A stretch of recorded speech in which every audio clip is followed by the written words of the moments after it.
The Concordium's fleet hung in Earth's orbit like a constellation of judgmental stars. Ships of every shape and size, gleaming with alien alloys, reflected the sunlight onto the surface below.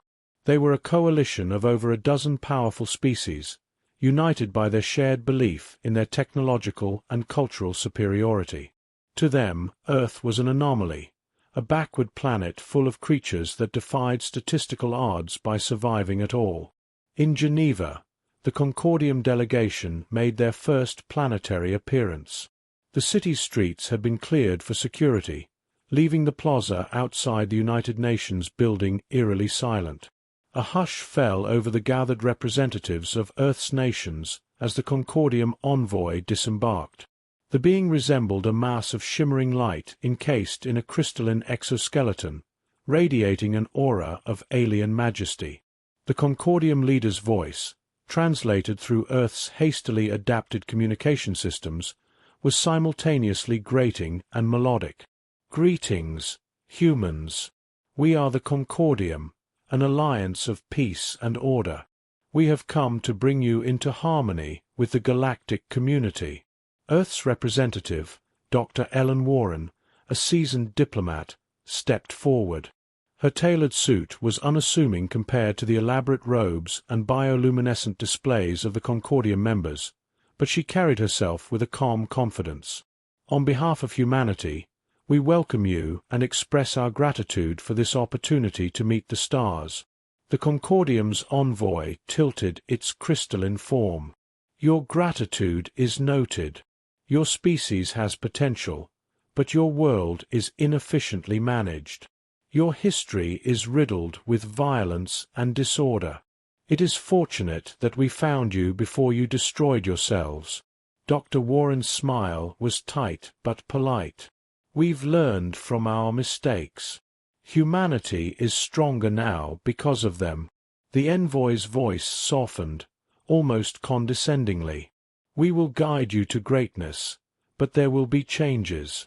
You will adapt to Concordium law, relinquish unnecessary resource hoarding, and abandon your warlike tendencies." Several representatives shifted uncomfortably in their seats, but Ellen remained unflappable. "We're open to learning from others, as long as it respects our autonomy." The envoy gave what could only be interpreted as a dismissive shrug. "We shall see. For now, compliance will suffice." Over the following months, the Concordium embedded itself into Earth's systems.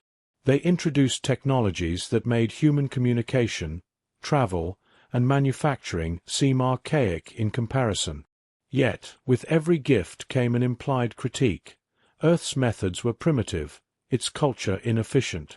While many humans eagerly embraced the advancements, others bristled under the Concordium's scrutiny. During an observation tour, Concordium analysts were puzzled by human sports.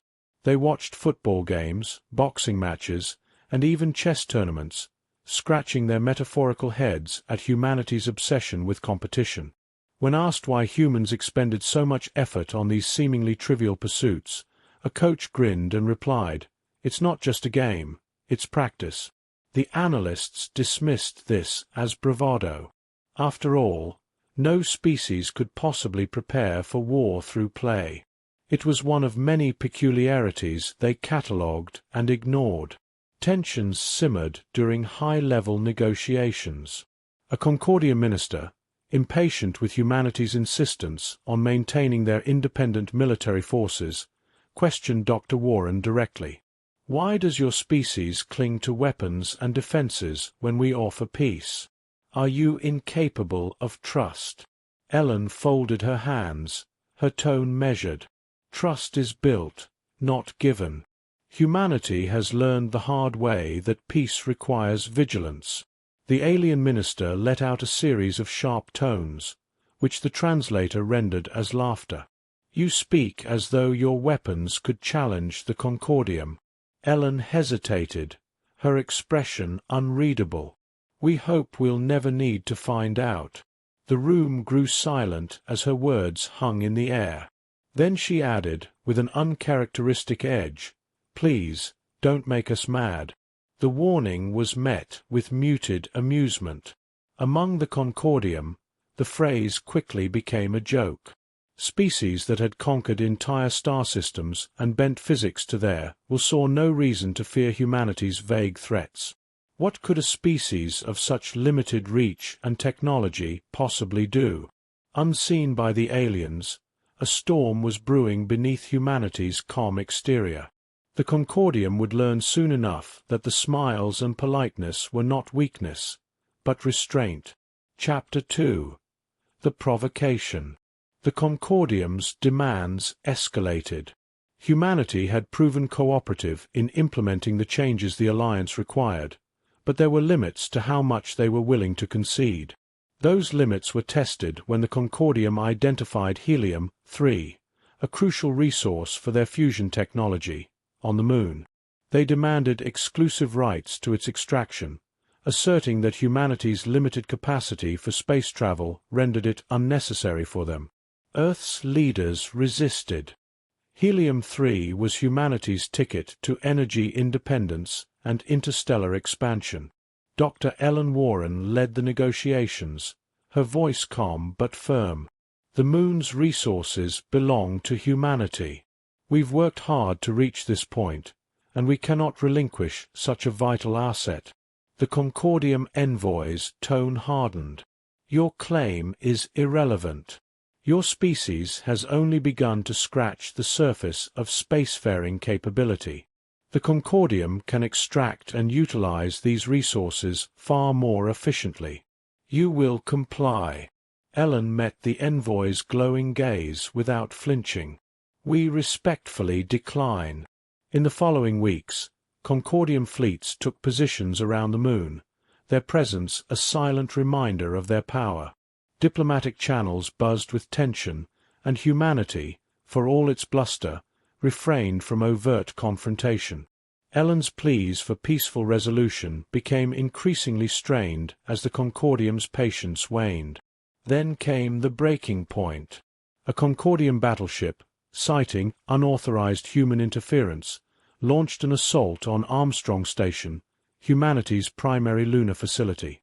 The station's defenses, woefully inadequate against Concordium technology, crumbled almost instantly. Thousands of lives were lost in the vacuum of space.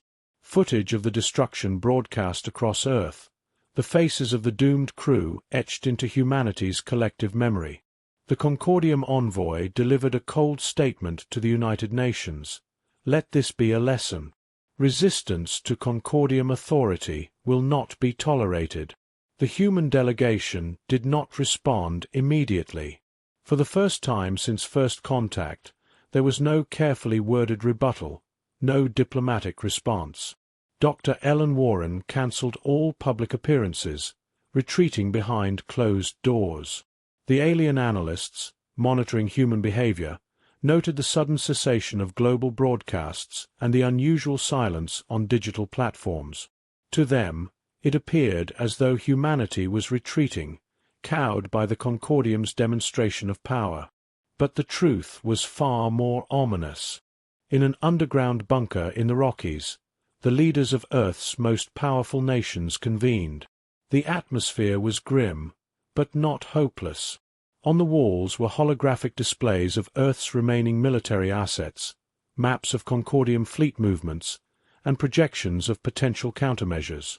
General Marcus Hahn, head of the United Earth Defense Forces, leaned over the table, his voice low and steady. They think they've won.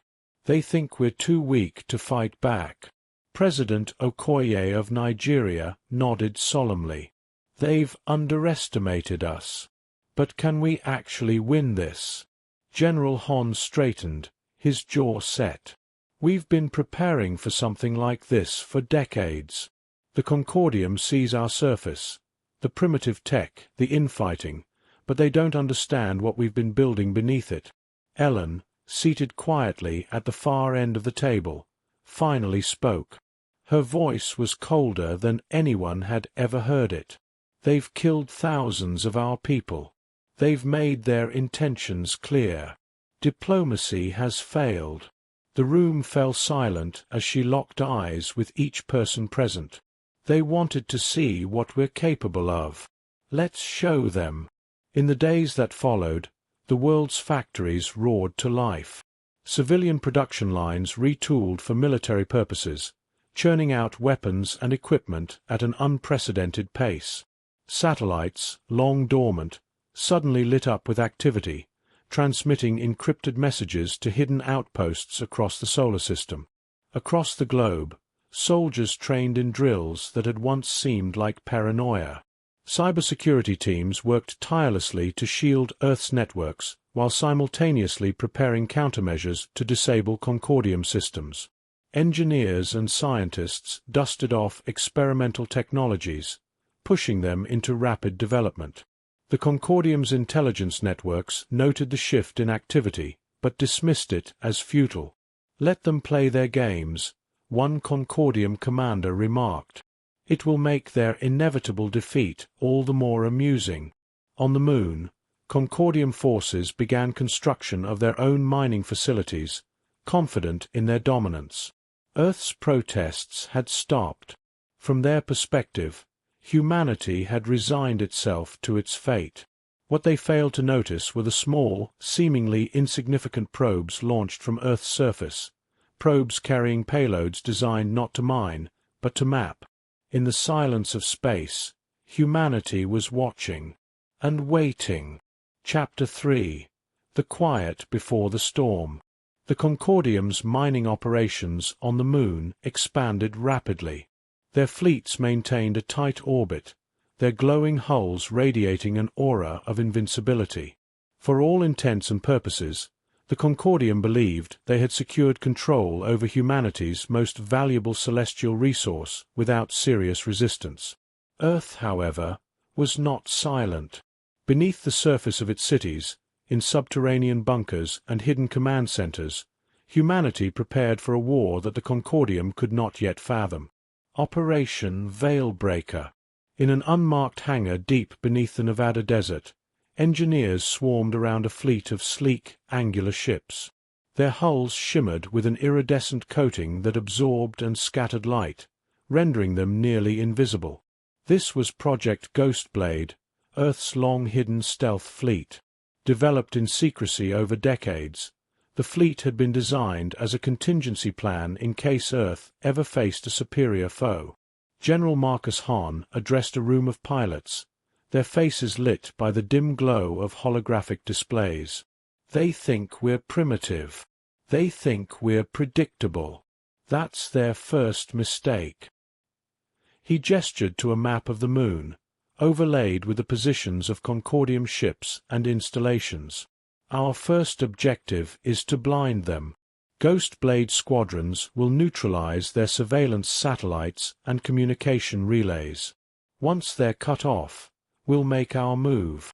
A pilot raised her hand. "And what's the move after that, sir?" General Hahn's expression darkened. "We remind them who they're dealing with. Digital sabotage." Meanwhile, in a secure underground facility in Tallinn, Estonia, Earth's top cybersecurity experts worked tirelessly to infiltrate Concordium systems.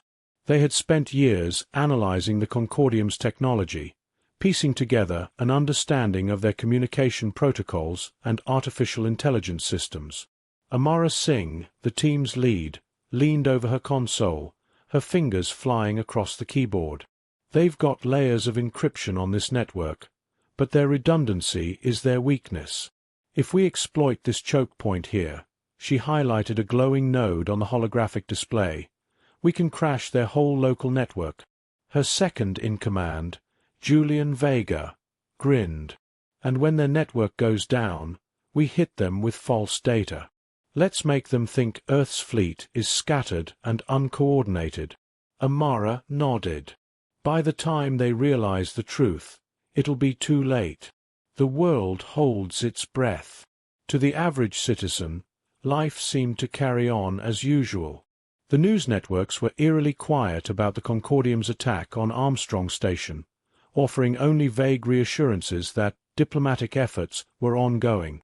But behind the scenes, governments mobilized every resource at their disposal. Factories across China, the United States, Germany, and other industrial powerhouses ran day and night, producing advanced weaponry, drones, and modular components for space warfare. Civilians with technical expertise were quietly recruited for classified projects. The atmosphere in these facilities was tense but resolute. In one such factory in Osaka, an engineer named Hiroshi Yamada worked on a railgun prototype designed for Earth's orbital platforms. As he tightened a bolt, his colleague muttered, "Do you think we can really fight them? They've got ships the size of mountains." Hiroshi paused, looking up at the blueprint projected on the wall. "They have size. We have precision. Sometimes that's all you need." The Concordium's blind spot. Back in orbit, the Concordium's analysts noted the uptick in Earth's industrial activity but remained unconcerned. To them, it was a predictable response, a primitive species scrambling to throw stones at an empire. "They are expending vast resources on futile preparations," one analyst reported to their superior. "Their production rates are impressive for their level of technology, but their efforts will have no meaningful impact." The superior, a towering reptilian being, dismissed the report with a wave of a clawed hand. "Let them exhaust themselves. When the time comes, they will see the futility of resistance." The signal. On the night of Earth's winter solstice, a signal was sent from a deep space relay hidden in the asteroid belt. The message was short and simple. Operation Veilbreaker is go. Across the globe, human forces moved into position. Ghost Blade squadrons slipped silently through space, their stealth systems rendering them invisible to Concordium sensors. Earth's orbital platforms activated their railguns, their barrels gleaming as they locked onto pre-programmed targets. In Tallinn, Amara Singh's team initiated the final phase of their cyber attack. Concordium communication systems flickered and went dark, leaving their fleets isolated and unable to coordinate. The first strike. From the surface of Earth, dozens of bright streaks lit up the night sky as kinetic missiles launched from hidden silos. They weren't aimed at the Concordium ships, but at the mining installations on the Moon. The missiles struck with devastating precision, obliterating the facilities and leaving craters where the Concordium's pride once stood. Simultaneously, the Ghost Blade fleet emerged from the shadow of Earth's moon, firing salvos of electromagnetic pulses at the Concordium ships. The EMPs shorted out shields and weapon systems, leaving the mighty vessels vulnerable to Earth's railgun platforms. As the first Concordium ship disintegrated under a barrage of tungsten projectiles, General Hahn watched the battle unfold from a command center on Earth. A grim smile played across his face. "They wanted to see what we're capable of," he murmured. "Let's show them everything." Chapter 4. The Awakening of Titans.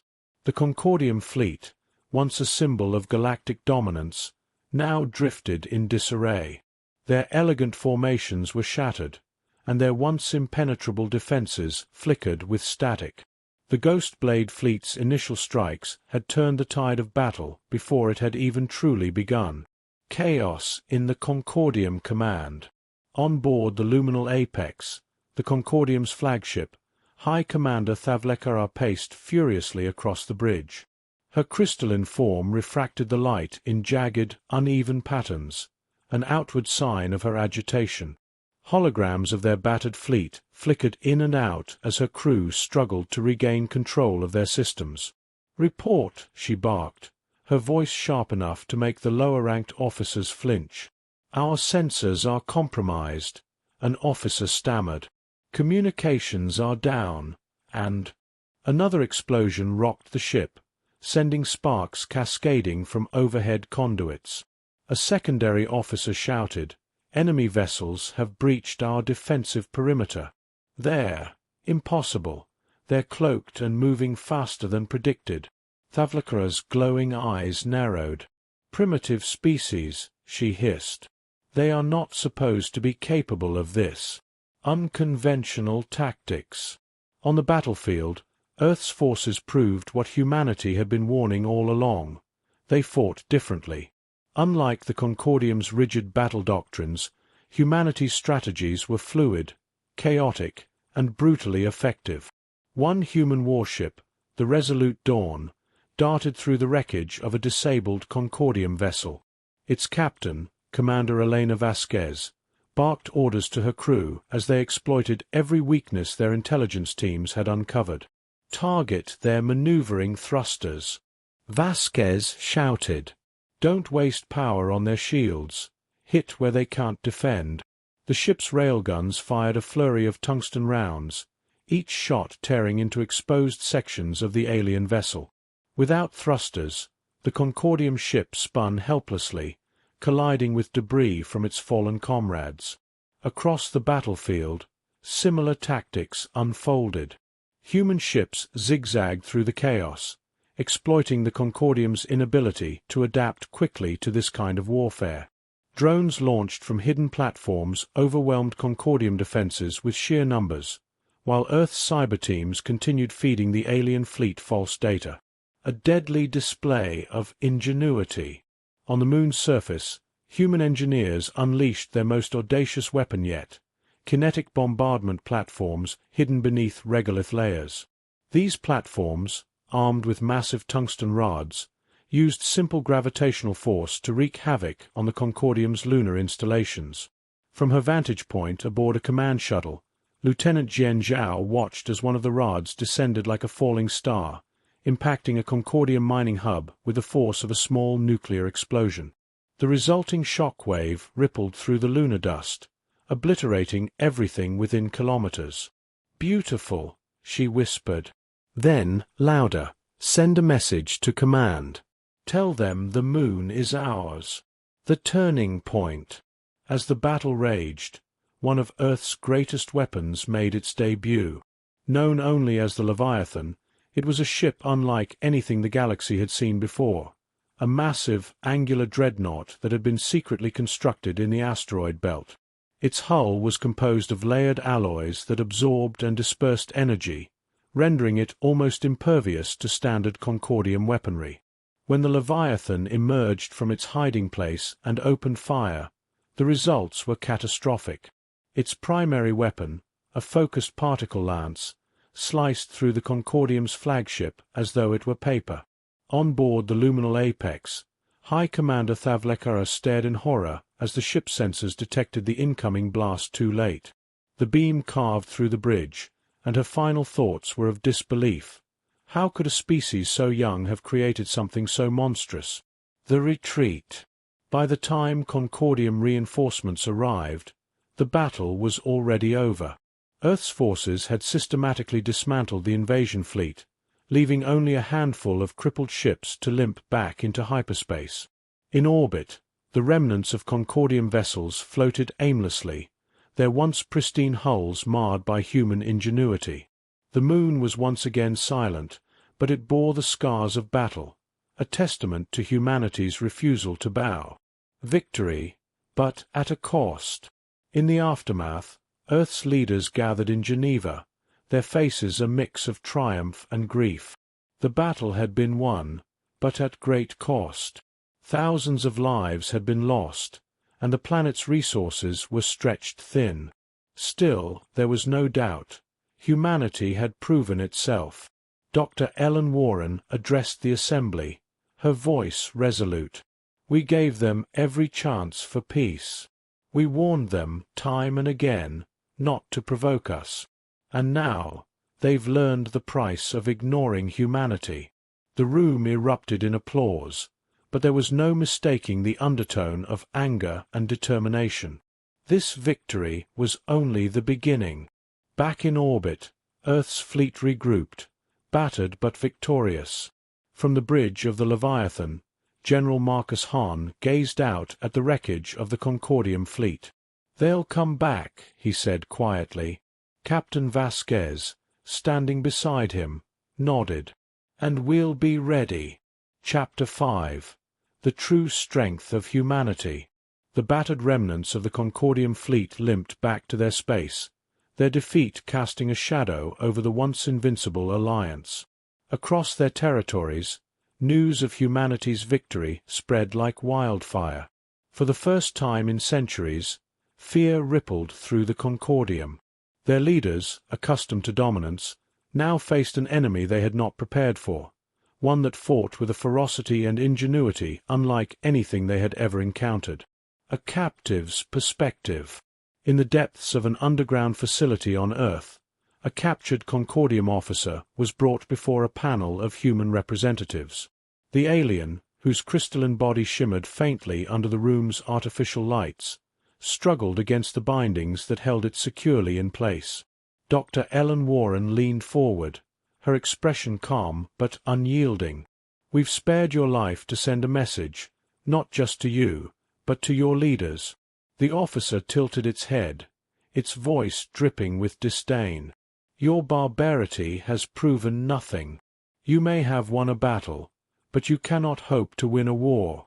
Ellen exchanged a glance with General Marcus Hahn, who stood silently at her side. Then she turned back to the captive. "You think this is barbarity?" She gestured at a hologram that displayed the moon's cratered surface and the wreckage of Concordium ships. This wasn't barbarity. This was restraint. The alien's luminous gaze flickered, a subtle sign of confusion. "Restraint? You call this massacre restraint?" Ellen's tone sharpened. "You came to our world uninvited. You killed thousands of our people and expected us to kneel. We warned you. Please, don't make us mad. You laughed at us. And now, you're trying to understand how we defeated you." She stood, her voice rising with an edge of steel. "Humanity's strength isn't in our weapons. It's in our will to survive. Every time the universe has tried to wipe us out, plague, famine, war, natural disaster, we've adapted. We've endured. And when we're cornered, we fight like nothing you've ever seen. The galaxy takes notice."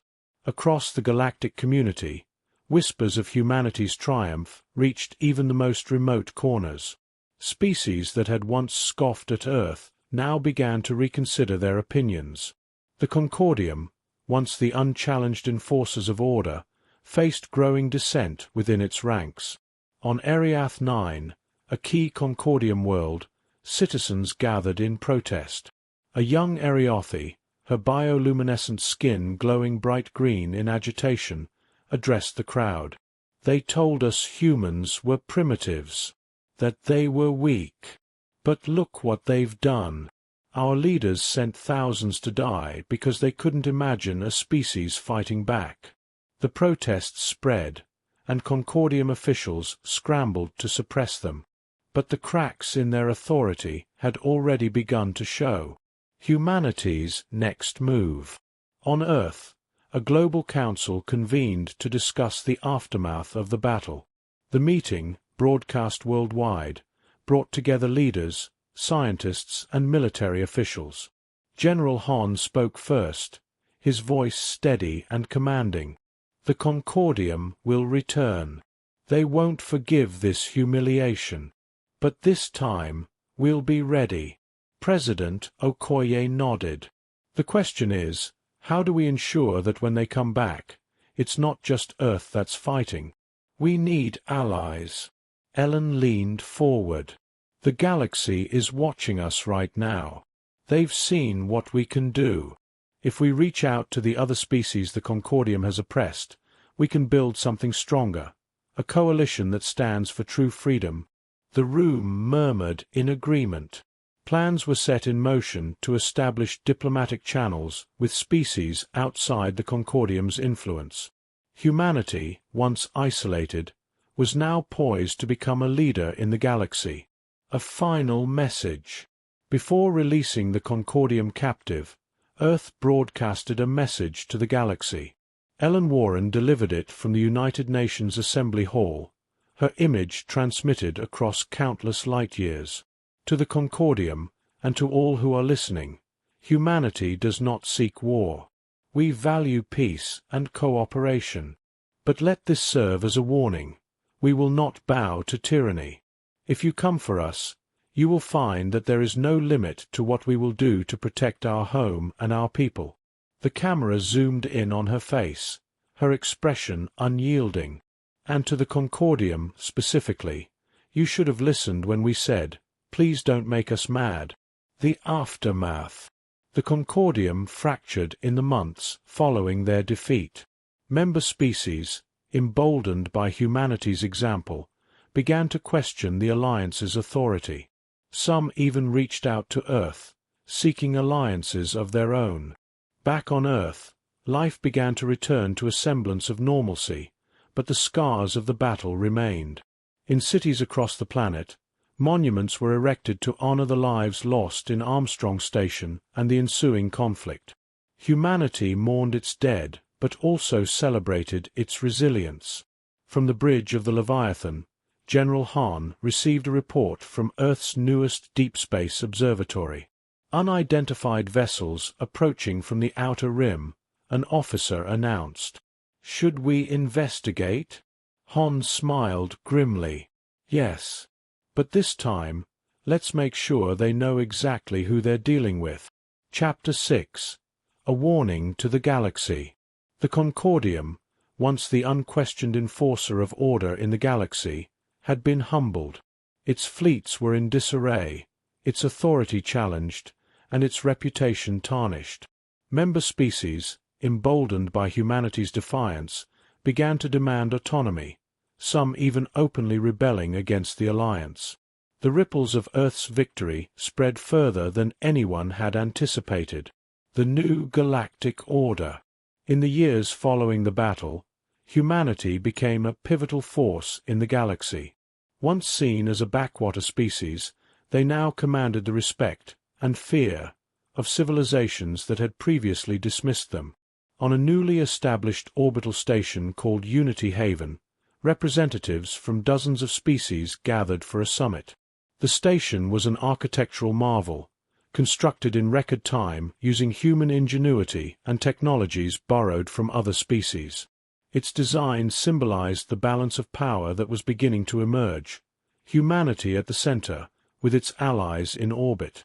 Ellen Warren, now Earth's ambassador to the galaxy, addressed the assembly. The Concordium sought to impose its will on all of us.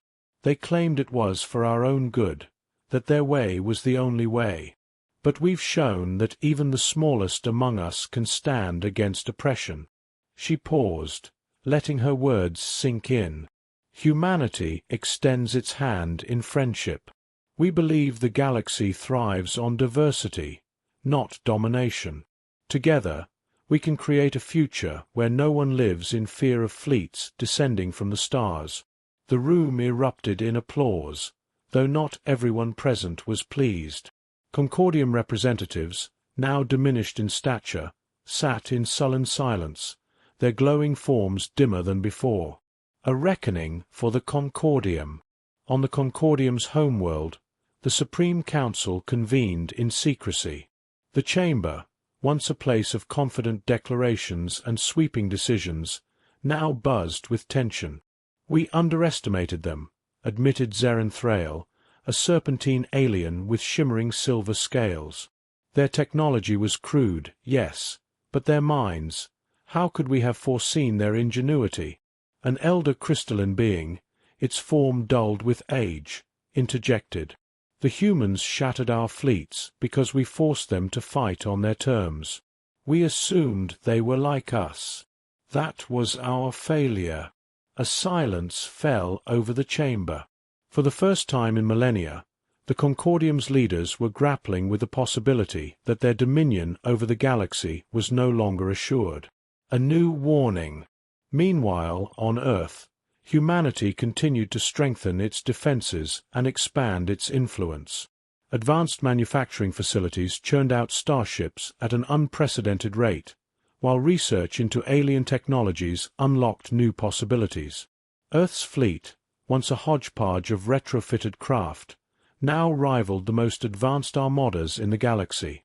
From the bridge of the Leviathan, General Marcus Hahn, observed a new generation of cadets training in zero gravity.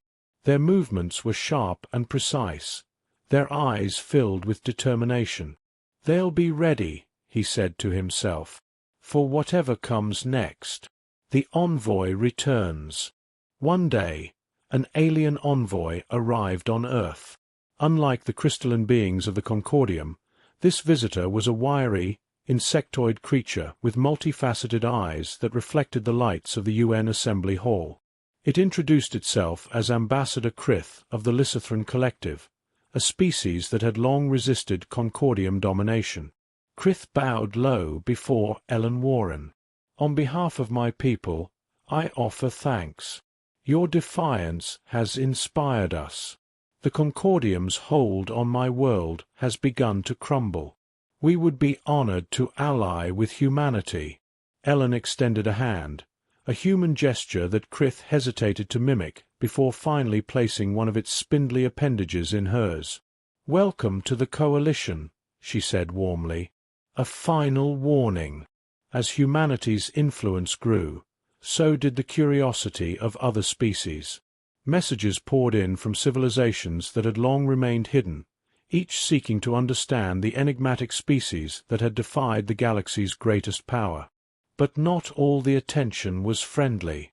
Reports began to trickle in of Concordium remnants regrouping in the outer reaches of space.